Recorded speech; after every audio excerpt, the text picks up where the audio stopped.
चुकून अशा प्रकारे तणनाशकाची फवारणी आपल्या उभ्या पिकावर झाल्यास त्या तणनाशकाच्या फवारणीपासून आपल्या पिकाचं संरक्षण करण्यासाठी तणनाशकाची फवारणी झाल्यापासून 24 तासाच्या आत आपल्याला 2 फवारणी व्यवस्थापन करायचे आहे.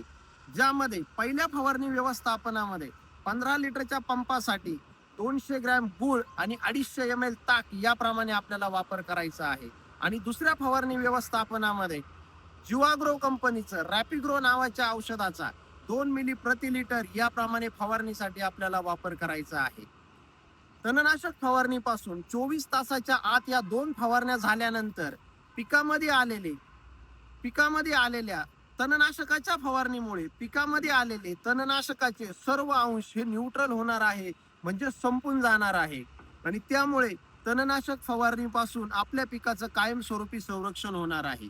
शेतकरी मित्रांनो, आपल्याकडूनही चुकून अशा प्रकारे तणनाशकाची फवारणी आपल्या पिकावर झाल्यास 24 तासाच्या आत मी सांगितल्याप्रमाणे 2 फवारणी व्यवस्थापनाचा आपण आपल्या पिकामध्ये वापर करावा आणि आपल्या पिकाचं तणनाशक फवारणीपासून कायमस्वरूपी संरक्षण करावं.